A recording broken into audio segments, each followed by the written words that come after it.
brought into being by the feminist section of the Berlin Institute of Critical Theory around the German sociologist and philosopher Frigga Haug.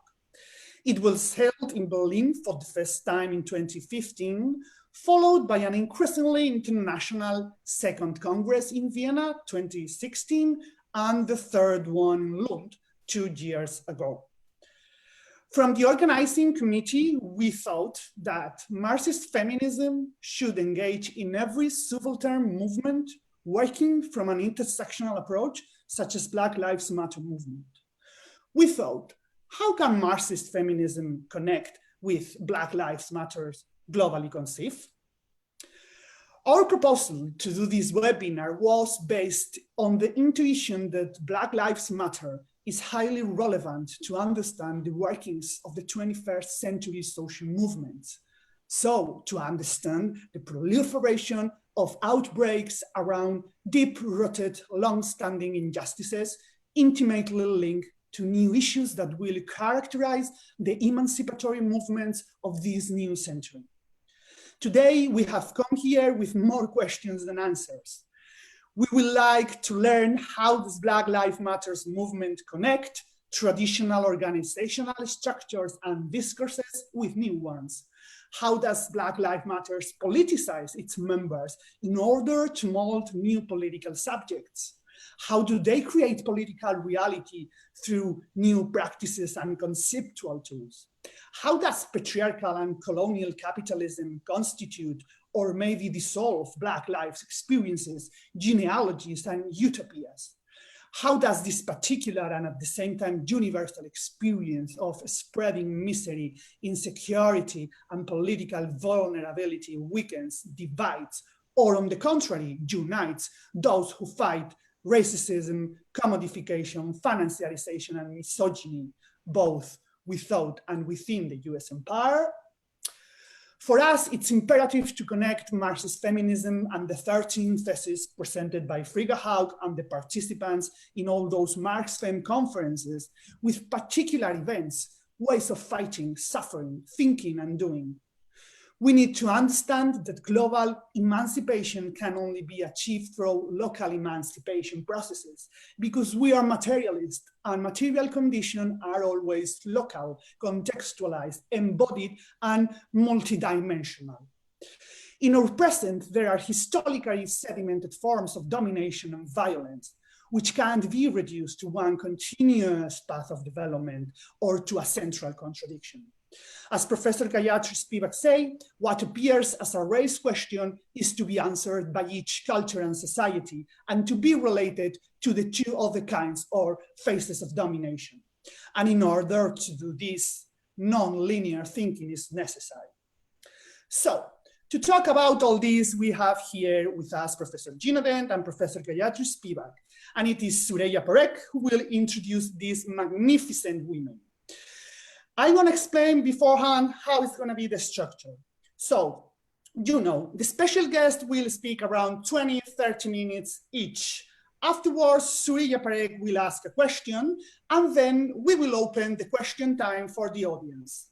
But pay attention to what's gonna say, because in order to put your questions, you need to do this at the Q&B box in Zoom, not in YouTube. The event will last around 90 minutes, and I will try to do my best to introduce your questions at the end of the debate.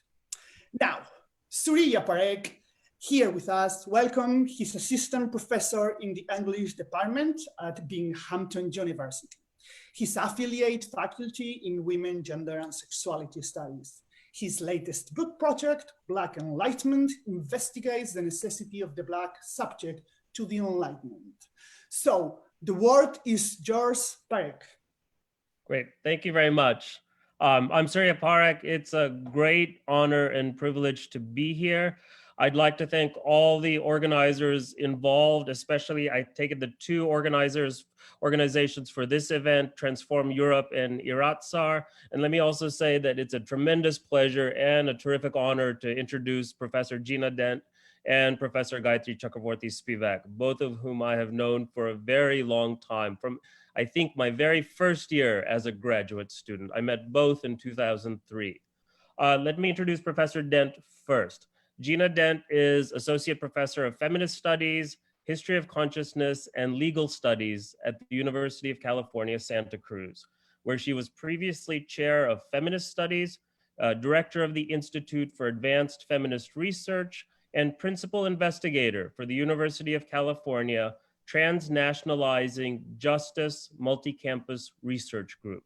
She has also offered graduate courses in critical race studies, critical theory, post-colonialism, and Black feminisms at universities in Brazil, Colombia, Sweden, as well as the European Graduate School, and lectures widely on these and other subjects. She's an early proponent of and contributor to the legal studies movement called critical race theory, and to the movement for prison abolition, where she works at the hinges of the law, humanities, and culture.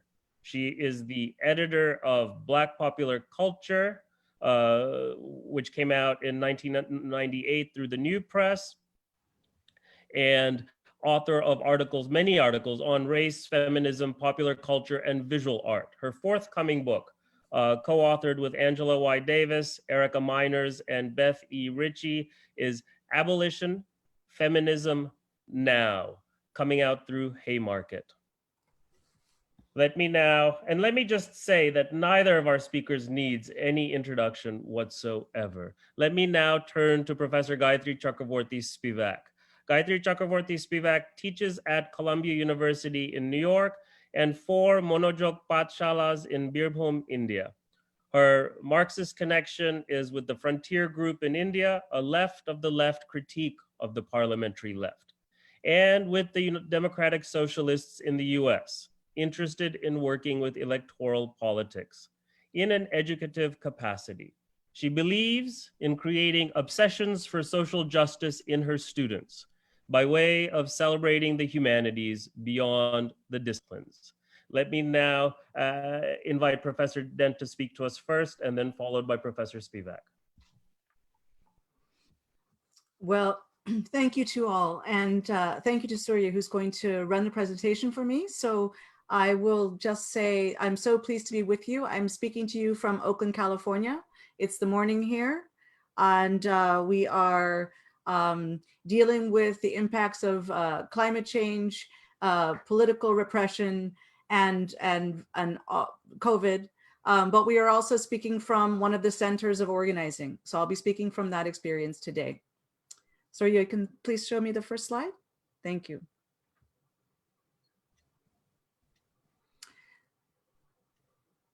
So in talking about the Black Lives Matter movement, there could really be many beginnings. We could talk about the role that prison abolition work has played in preparing people for this moment. But when we tell the history of BLM, which I'll call it from now, we tend to start with 2013.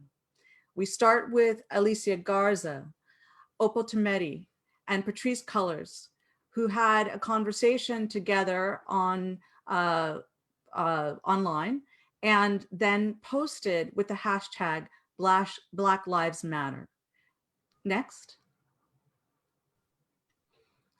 They have become so famous as the co-founders of Black Lives Matter that they even became one of Time Magazine's 100 most influential people together. They are now labeled the co-founders, but I think it's important to talk about them because the movement has actually been a diffuse and organic movement. It is not organized from above. But all of these organizers had experience in movements that are sometimes not revealed when we're talking about the Black Lives Matter movement.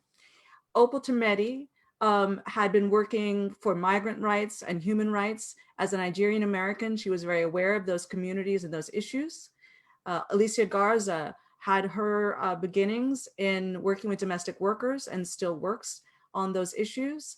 And Patrisse Cullors had been a part of the Bus Riders Union. And I want to say it's Bus Riders Union, not Bus Drivers Union. So it's not our typical labor politics that we talk about. This is really a union of those who were the riders of public transport in Los Angeles, who fought successfully using Title VII of the US Civil Rights Act for the rights of riders in Los Angeles. So their deep organizing backgrounds are very important for understanding this movement. But we also talk about this movement both as a leaderless movement, meaning there's no charismatic leader in charge, and also a leader-full movement, a movement with a feminist vision about how to organize. Next. Their strategies in the movement, which have included many different kinds of people, have included different kinds of nonviolent practices than were used in the civil rights movement. So for example, the practice of saging, which is taken from indigenous communities, is part of what was used in protests. I point out this slide to show you that the arrest of Josie Valdez Freire, who was arrested for saging, for having a lit piece of sage at a protest. She was later released, but it goes to show both how Black Lives Matter has created a context for the larger movement, because this was an anti-Trump demonstration, and also to show the difference in the way people are organizing today. Next. And though we think of this as a Black movement, we need to understand that this is a movement of all of the left. This is a slide from Oakland Black Lives Matter movement protest that I attended, which was organized by Brown Folks for Black Lives. It's somewhat contradictory, people often say, to think about brown people as being outside of the Black movement, because of course, if we think about the African diaspora, we are also talking about Latin America. And yet in the United States, we have so many problems with racism inside the Latinx community. And so this was one of the rallies to express solidarity with those who have been struck down by police and state violence.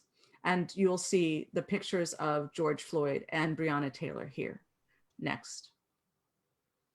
Here's another shot of that June Oakland, California rally. And you can see the altar in the background. Next.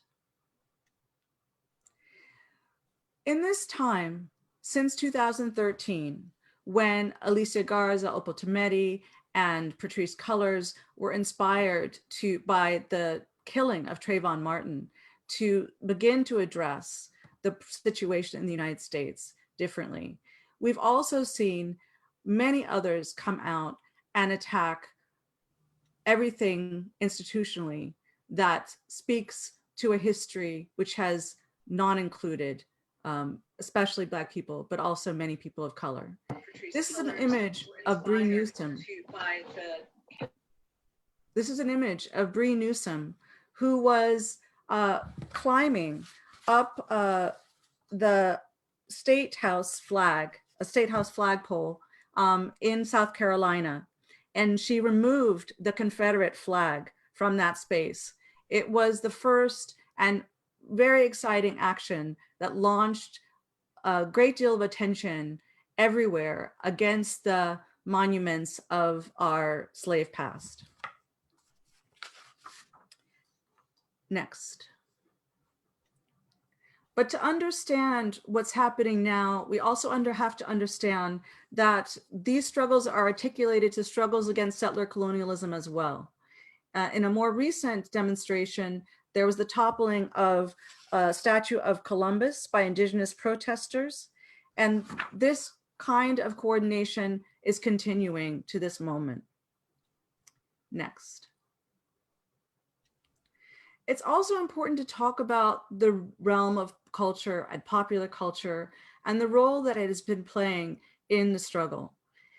BLM organizers have been savvy in using all the modalities available to us, including social media, but also cartoons and other modalities, in order to make it clear, especially to young people, what their role might be in the struggle. So this is an image created of Bree Newsom to show her as a new kind of superhero. Bree, again, was the woman who took the Confederate flag down from the South Carolina State House. Next. This is an example of a mural that was created in the wake of the protests after the death of George Floyd in May 2020. And this is another woman who went from being someone who trained horses to someone who's playing a significant role in the movement. Her name is Brianna Noble, and that's her horse, Dapper Dan. And she became famous for arriving at a protest in Oakland, California in May 2020 on her horse. And it's through that attention that she became a part of the movement in another way. Next. I've spent some time already showing you images of Black women in various parts of our movement. And yet, despite that, BLM has sometimes been characterized as a masculinist movement, to the extent that there is a sub-movement that was created called Say Her Name. And Say Her Name was a campaign to make sure that the names of women and girls who were attacked and killed by police as a result of state violence were not forgotten or neglected. Breonna Taylor has become the most famous name. Breonna Taylor, many might know, was attacked in her home in March 2020. She was awakened in the middle of the night as a result of police knocking at her door, executing a no-knock warrant, meaning they began to break down the door and shoot into her home. She was killed. And more recently, it was found that there would be no charges against those who had killed her. Next. Here's Breonna again. And there are so many artworks now devoted to Breonna Taylor. She has become one of the most important icons of the resistance. Next. But here are other names, some of them from more recent killings, others from historical cases like the Eleanor Bumpurs case in New York City, which happened way back in the 1990s. These are forgotten cases of women who were killed by police or otherwise harmed, who have been largely left out of our history. And BLM is restoring them to sight. Next. We're also paying attention to other communities that have been neglected historically in the Black movement. And so this rally was for Black trans lives. And increasingly, there is an incorporation of queer and trans issues in the Black movement, which is an historical first. Next. But this is not only a US struggle or a US movement. This movement also is in parts of the world like Brazil, where I spend a great deal of time. This is a photo, and at the center is a woman named Marielle Franco. Marielle Franco may be familiar to those of you who are watching as someone who was assassinated. She was assassinated in March 2018.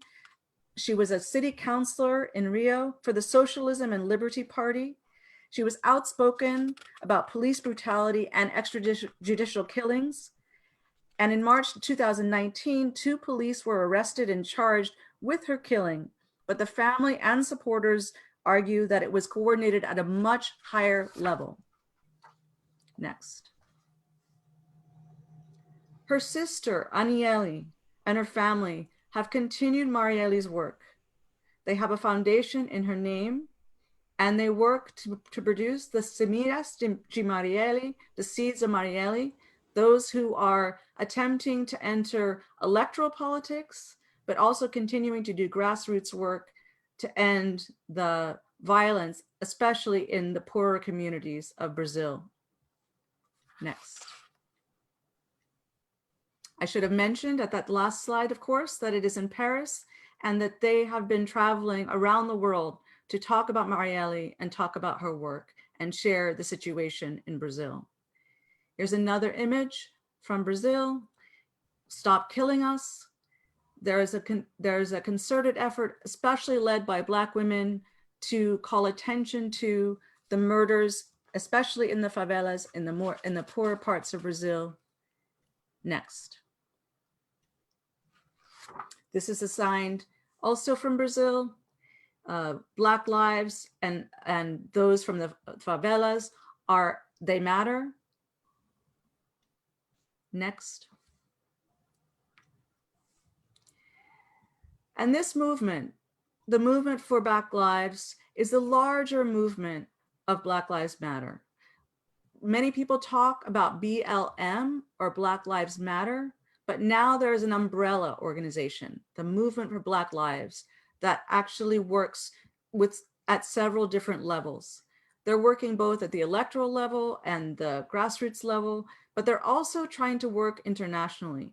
And I think it's important, despite the fact that we're in an era where we no longer have a vital Pan-Africanist movement, to understand that nonetheless, in the African diaspora, these movements are connected to each other. More recently, we have started to attend to the situation in Nigeria, in which the SARS organization has been exposed in its violence, SARS standing for the Special Anti-Robbery Squad. And so here, the Movement for Black Lives has posted the primary space on their website. The Movement for Black Lives stands in solidarity with the people of Nigeria who are under attack as they protest the violence and brutality inflicted by Nigeria's Special Anti-Robbery Squad, SARS, and the Nigerian police. And they go on to say that they're demanding the permanent and immediate dissolution of the Special Anti-Robbery Squad, justice for all those who have been killed by SARS officials, and the end of profiling by Nigerian law enforcement agencies. And I think it's important to point out, even though I already connected to settler colonialism, that in post-colonial environments like Nigeria, we are able to see that changing the color of police or changing police individuals does not change the structure. The police are a violent organization. The origins of the police extend from the control during slavery and colonization. They share even imagery in terms of the uniforms.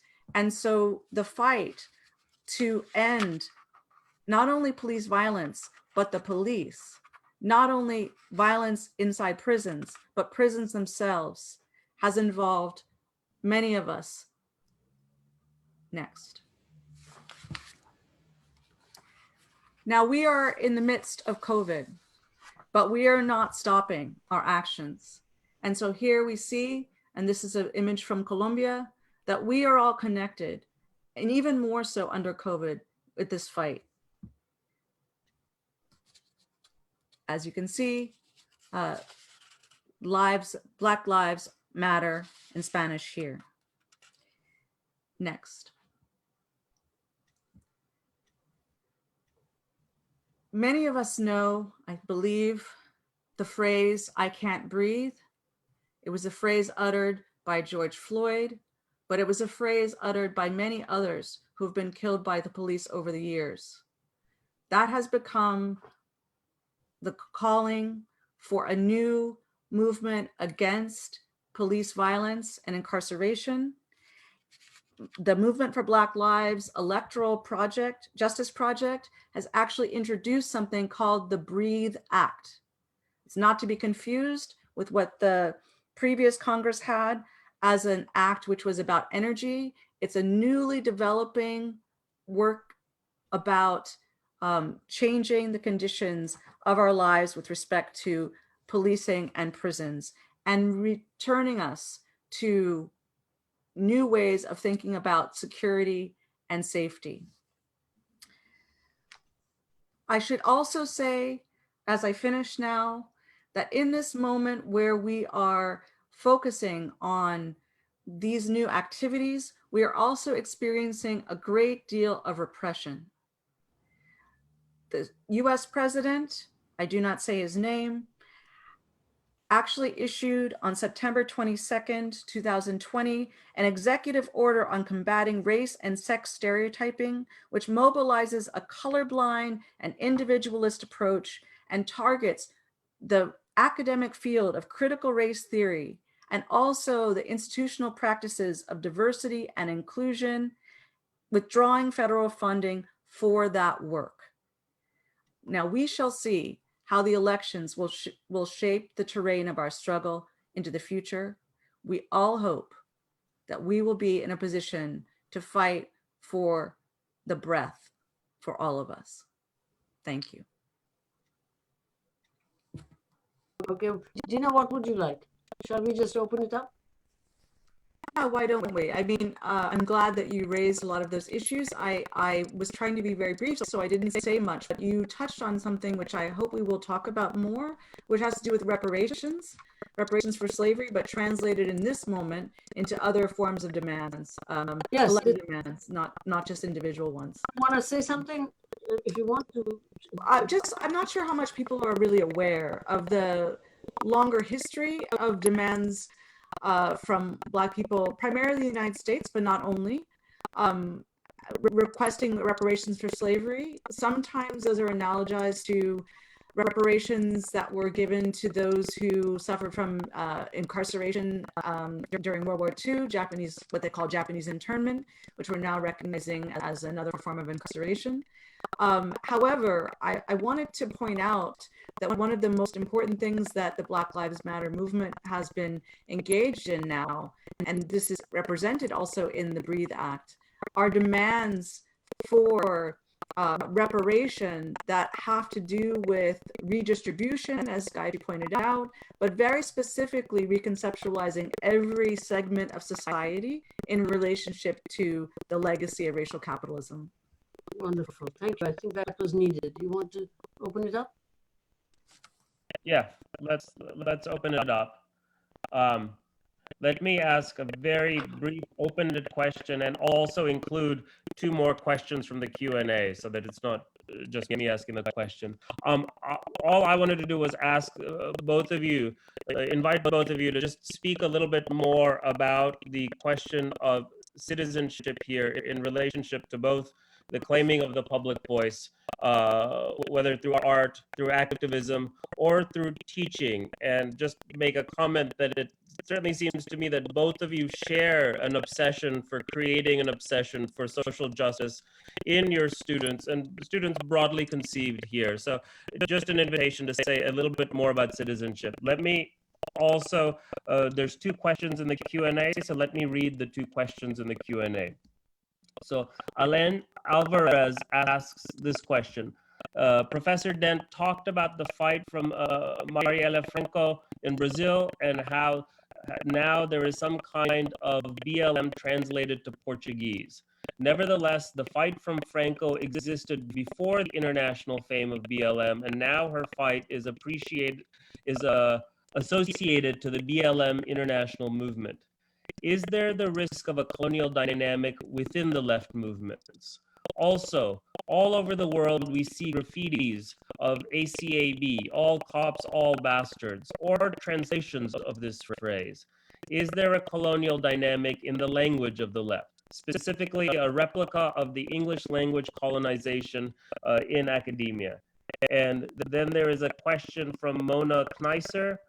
I wonder what the discursive and ideological connections and relations between critical race theory and abolition and Black Lives Matter movement looks like. Sorry, could you reread the last one, Surya? My connection, just the last one. Sure. It's from Mona Kneisser, and the question is, I wonder what the discursive and ideological connections and relations between critical race theory and abolition and BLM movement looks like. Okay. Thank you. Who should start? You. Okay, let me deal with the one that I may have made unclear because of the way I was doing the presentation so quickly. And that's about Brazil. It is absolutely true that Marielle Franco's work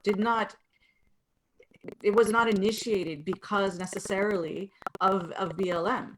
However, BLM has become an umbrella which is accepted in many parts of the world for work that people are doing that has pre-existed 2013 and certainly pre-exists And anyway, and certainly is connected to many organic movements in other parts of the world. I do want to say, however, that Marielle Franco, and certainly her family has conveyed this many times, was influenced and connected to the Black movement in the United States as well. So I don't want us to assume that by merely describing what's happening in Brazil in relationship to BLM, that it's a colonial project only. It's really a project of revealing the connections between Black feminists that have existed for many decades. If I can interrupt you for a moment. This connection between Black feminism, Black leftism in the United States and Brazil is very strongly also acknowledged by the Brazilian movements over decades. So I just wanted to lend you support here, but carry on.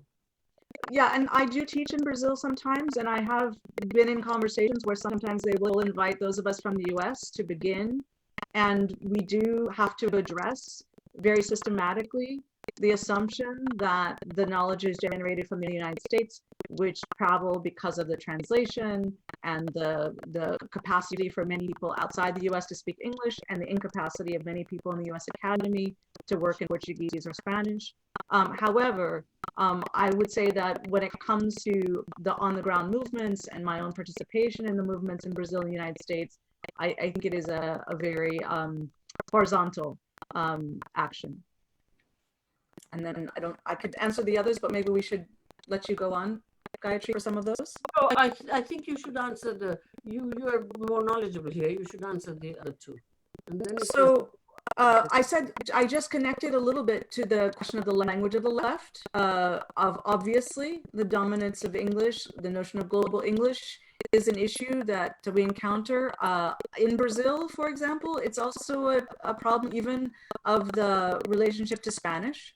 Many people there, despite what for me as an outsider is the similarity of the languages, do not feel comfortable in any way working in Spanish. So it's often important in the Brazilian context to deal with the nature of the linguistic isolation, which Brazilians often feel, and the incapacity to have their work translated reciprocally. And so we are actually, a lot of us are at work on projects to make sure that the work of Brazilian feminists appears also in English. But it is an ongoing problem. It's a problem we deal with every day. And I'll say about the relationship of critical race theory, abolition, and Black Lives Matter. I'm involved with all of those, and they are not necessarily the same. They are overlapping in many ways. And there are certainly people who are part of the BLM movement who are organic intellectuals and have had nothing to do with the university's critical race theory. Critical race theory has also been taken to mean something different than it meant initially. For those of us who trained in the 80s and 90s, it really referred to the legal studies movement. It was a very particular movement designed to help us have new interpretive strategies for reading the law and for understanding, in particular, was very focused on US law and the modalities of US legal reasoning. It has now been interpreted as something which is more akin to thinking about race culturally. And we talk about critical race studies or critical race theory beyond the law. For me, it's very important actually to understand, for example, the way that the term intersectionality has traveled. It often comes to mean something identitarian when it's actually very importantly a reading practice which was grounded in Black feminism, but was not exclusive to Black feminism. In fact, the very first example that Kimberly Crenshaw used to talk about the problem that required intersectionality as a reading practice was actually a problem of shelters in Los Angeles, where people who were Spanish speaking were not being served because they were being turned away because the shelter could not provide services to them in their own language. So despite the fact that today we tend to have an understanding of intersectionality, which is only about Black women, it did not begin that way. And we need to make sure that it is not understood that way. And that's why the larger movement toward abolition, meaning prison and police abolition, needs also to be understood outside of the framework of racial slavery and racial terror, focused only on Black people. It must be understood also as a movement within racial capitalism against the poor. And we are struggling against that. Anything on citizenship? Citizenship. Let me approach it from the prison abolitionist point of view. We have a degraded form of citizenship, and racial capitalism has not made it possible for those even who believe they have been provided formally in law. We talked already about the Reconstruction Amendments, 13th, 14th, 15th.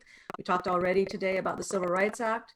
And yet, despite that, it is difficult to access the privileges of citizenship for many in our society, and race is a factor in that lack of access. And of course, prisons are also a factor in that lack of access. So criminalization serves a state function of removing people from voter rolls. For example, in the prison abolition movement, we ask why, if people go to prison for punishment, right, that is supposed to be their punishment, do they lose all their other rights? Why do they lose the right to vote, for example? These are very important questions about citizenship that we have to ask continually. And of course, since you mentioned teaching, I think it's very important that we take the time and space that we have in teaching to make sure that we are going beyond the rally speeches and the desire for information. We're really talking about frameworks to make sense of information. And those teaching environments are absolutely necessary to our political education. And that is why they're being targeted in the recent executive order that I already named. It is, okay. Yes. Sorry, I have 1 minute now. So let me just say that the question of citizenship, the person who very properly asked about global English, it's not just a question of translating everything into English. I think it's all, because remember, my focus is always of the lowest of the low, right? That's where I have to want to go, the subaltern rather than just the proletariat, because labor is now placed in a certain place and citizenship is what the subaltern must be made to access. And there, the situation is not, it's very bad in the United States too. But what I would suggest is what I have been suggesting, and people don't really want to do it, is to teach the subalterns in the native language in order to access the intuitions of democracy when they vote. Unfortunately, it's now 2:30, I hear, so it's been 1.5 hours, 90 minutes. Otherwise, I would ask Surya to show a tiny little video of one of my teachers who has never been on a train, but is an incredibly fine teacher, subaltern, who is, and what do I teach them? I teach them that voting and democracy is other people. It's not just me. The human rights folks come down. How do they understand? They don't really come to these areas, but nonetheless, when they do come, if they do come, when they give things, it looks to these people as top-down philanthropy, because the students, they're nothing. They shit in the woods, they play with bricks, but they have imaginations. And so they're not put into that human rights subject, which comes from the French Revolution. So therefore, this idea of just putting everything into English is, for me, not a good idea. I think we must shift our focus, not only to everybody who talks about this and talks about that. The students whom I teach do not know English. I teach them English for sure. I teach them English in ways that I can't. Now I've got 1 minute over.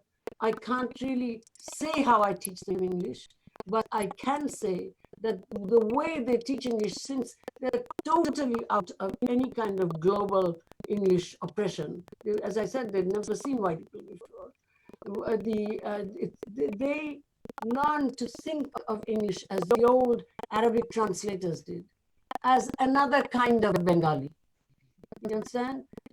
This is teaching language, teaching English. It can be done in a way that doesn't make us, because everybody's speaking in English, the only subjects in the world. These people vote. And so it's very hard to teach the very, very poor who have nothing to eat that they must think about other people because they're voting. On the other hand, and that's democracy, not just me, my rights, etc., but also people who do not resemble me at all, whom I don't like, etc., being equal. That's equality, the same. That's a very hard lesson to teach. And so this is not the pedagogy of the oppressed. So therefore, it's that kind of thing. People who have been denied the right to intellectual labor so much that they can't even think intellectual labor. They have to be taught. Du Bois talks about this at the same time, food and clothing and shelter, but also to communicate with the stars. The ones who are just emancipated. See, this is very important. And so therefore, let's not just think about translating everything into English. Let's also think about focusing on the largest sectors of the electorate in the tricontinent, so that you begin to move the base of citizenship in somewhat of a different way. Anyway, now I've gone 3 minutes over. Please do forgive me. Okay, there we go. Don't worry. Huh? What? Don't worry, if you need a couple of minutes more, it's no problem. Well, I think Gina answered the questions very well. I did want to say something about citizenship because for me, that's why I like Du Bois so much, because he moves. He was absolutely someone who believed in Marxism. He turned the terms of Marxism in order to make the enslaved the agent of general right, and so on. Self-emancipation through that kind of Luxembourg style spontaneity. He writes about it beautifully. So therefore, the subaltern is not generalizable. They're away from, they're not like the anthropological primitive whom we must all love. It's a bad thing, subalternity. It must be destroyed. But constantly subalternization comes around. But the way to make the subaltern generalizable is to insert them into the circuit of real citizenship. And that work is incredibly hard because there is so much opposition from states, from governments, which is where we need parties with names. We absolutely need parties with names, Marxist parties, feminist parties. So that's why I was so anxious to say that the problem of citizenship is much broader than what we academics feel about English speaking. Okay, don't collaborate, lose, make a sacrifice, forget, go away. I mean, I do write in Bengali, nobody reads them, publish books where I give analyses of the 18 Brumaire. Who the hell reads them? I sent one to Etienne Balibar and said, one day we'll sit down and I'll discuss it with you. I'm not going to translate because I don't speak in English when I'm speaking in Bengali. I speak in Bengali. So earn the right to make these damn things also on the side. Because, English is a fantastic language. What do I say to my students? I say to my students to make them love the suppleness of this wonderfully elaborated language. I say that look at our wonderful, thousands of years old, made by Panini, our wonderful alphabet, our Bengali alphabet, which comes from Sanskrit. So, and we know that would be beautiful. I could do the structure. If the structuralists almost died, Todorov said, my God, this is so old, the structuralists, they loved it, Panini's grammar. But then I say to them, but see, so many languages, so many letters, half of them we don't use, diacritical marks, this, that. And look at this, that's why they won, eh? Look at this, 26 letters. And they can even make sounds that we can't make. Look at this, that's why they won. Let's read. It's, so, I'm not saying English is good or bad. I'm bringing them into the language. But they can't do anything. They don't even know what is means. There's no English anywhere. But nonetheless, it's not necessary to fault the language. What is necessary is to see that we participate in, by, hey, coming in, speaking in English. Who is asking you to? I give, deny yourself if you really want to fight. It's not the fault of English. English is an extremely convenient language. Having taught it all this time, I love English. But that's because I also love my mother tongue. You know what I mean? So I don't think one could fault a language. One faults the global. And I've tried to say something in my speech about how to confront the task of the global. So therefore, I've now taken quite a few minutes since you gave me time. Thank you very much. Let me say that there's 2 more questions, and let me just ask Gina and Gayatri if you want to take 2 more questions, and Jule as well. Do we have time, or shall we wrap it up now? Come on, do it quickly, and yeah, let's do it. Okay, and let me just ask Gina and Gayatri, do you want to take 2 more questions? Yes. Okay. I'm speaking for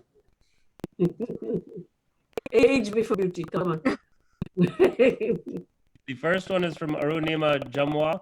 The question is, Dr. Dent, can you say a bit more about how the praxis of queer and trans Black feminists specifically reveals the shackles of dominant cis-het embodiments, and how we can better understand collective liberation from their perspectives / particularities?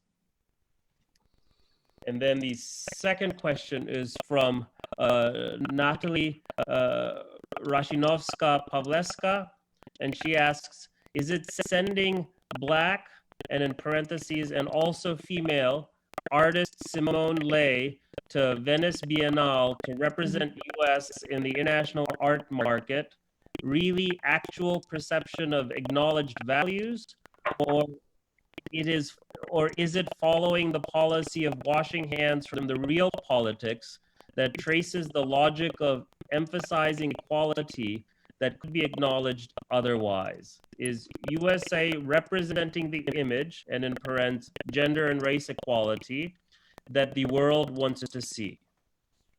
Gina. Okay. So, I mean, on the first one, I hope that I illustrated the degree to which even that which is not recognized as being Black, queer, and trans-led activism as actually at the root of everything that is going on today, despite the fact that there are some accounts of what's happening now which would maybe not even reveal all of this. I think it's important for us to talk about that. I'm not sure that I entirely understand the part about cis-het embodiment being, it sounded as if there was a characterization of that as in some way being imprisoning, to use a term. I would say, since it's not my own experience, I will speak as a queer Black feminist, and I'm always looking for the ways that we can actually reveal the reasons why the strategies that have been at work in these movements look the way they do. And often we do not attribute those strategies to the sources that I've been trying to name today. So the question for me helped to bring that out once again, and hopefully that's an answer. The second question about Simone Leigh's beautiful work being included in the biennial, I don't believe, and this is again a queer Black feminist response, I think we don't need the either or. The selection of artwork to appear in the Venice Biennial is part of the capitalist relations of the art world that we could discuss at length. But I do not think that anyone will understand Simone Leigh being included as meaning that there is no more racism in the United States. We've had Fred Wilson, we've had others who have been represented in the biennial. It is important because it gives us a moment to use the fact that Simone Leigh's work is traveling, to do other work. Simone Leigh and many other cultural workers are helping us to spread this message. They're helping the work to exist in places where it otherwise would not appear, and working on the very important aspects of visuality that are part of how we imagine freedom and imagine a different world. So I am happy to see that, and I'm also happy to use that as an opportunity to talk about all of the things that we are not discussing otherwise. So all I will say is that, I'm like 1960s bisexual, which doesn't mean anything. In the 1960s, it was easy, but our bodies are ourselves. So therefore, I would say that in the trans subject for us, transphobia, as you well know, goes way beyond just racism. So, but to an extent, that Venn diagram has become very important. The trans subject, to recognize that the trans subject has really opened a field where we can think of the subject of democracy in a very different way from that kind of what we inherited from the French Revolution.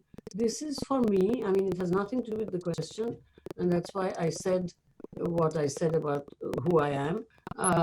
But it seems to me that this is a learning ground which remains extremely important, again, in that horizon structure. India, at a certain class, is not so bad on this one.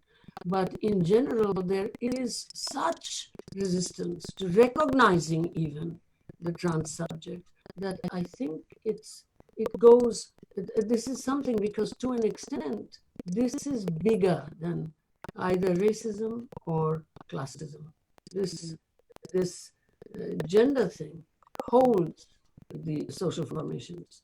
And I have argued elsewhere that marriage itself is a social security structure which exists within a kind of originary queerness, which cuts through all kinds of class structures in terms of recognition, criminalization, and letting it go, etc., etc. You have a nice picture of it in, unfortunately, the Greek philosophers, but that, of course, is always kept well. So to an extent, I would say that as a learning area for an aged person like me within the first waves of academic feminism, with a mother who was a feminist activist, I think it's a very important moment, and it should not just become, once again, identitarian. And as for the art thing, I completely agree with you. That, and again, just to repeat so that this is not forgotten, since we always seem to focus on the analytical philosophy type thing, we don't question ourselves. What I try to do is try to see at a certain level, can these people recognize something as art? They're themselves quite productive of wonderful figurative stuff, but that is not defined, and non-figurative, that is not defined as quote art unquote. Bringing the barrio into the museum and so on.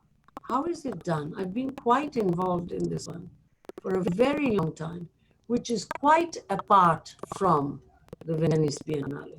The Venice Biennale, I'm proud to say that curriculum thing in the Venice Biennale, which really was asking us to define ourselves as other, I have said no 4 times. There is something also in being able to refuse. I will not be signified as an other, visible other, who can talk to the Venice Biennale about curriculum. See what I mean? So I just want to put this, on the other hand, I absolutely agree with you. It's an investment, art stuff, museal practice, curatorial practice. But we can't just therefore repudiate it. That's something that I think ought to be said. So Surya, you want to say something? Let me just thank both of you for such extremely rich and wonderful talks and the discussion afterwards, and to just reiterate my thanks to the organizers and to both of you. It's been a tremendous pleasure for me. Well, Gina, thanks for coming. Thank you all so much. Thanks for asking me. It was a lovely Sunday morning here. Wonderful. So thank you, many thanks to all of you, to Gina Dent, Gayatri Spivak, and Surya Parekh. It has been a huge pleasure to listen to you all. There are a lot of questions and uncertainties. For instance, what it means, Heirason, what's our Heirason structure, what's connection means, how should we understand intersectionality or citizenship, and so on. However, we have learned a lot from you and other comrades before us. And what we have learned is that we make our own history, although some more than others. It's clear that we will need a collective compromise because even though all of us fight for the same or similar objectives, we have many diverse, even divergent strategies that we'll have to learn to coexist. We need more self-critique. As Spivak said, we need to take historical responsibility here as well, some more than others. But it's clear that it's time to act and reflect, if possible, at the same time, and collectively and passionately and determined to change everything. So to conclude this wonderful event, bear in mind that the next MarxFem webinar with Frigga Haug will be in December, 2 of December, 2nd of December at 6 o'clock CET. And remember, you have an appointment at the 4th International Marxist Feminist Conference in November 2021, either in Bilbao or online. We don't know. Let's see what happens in 1 year time. But in the meantime, take care of yourself, of your loved ones. Many thanks and good night. Thank you. Thank you.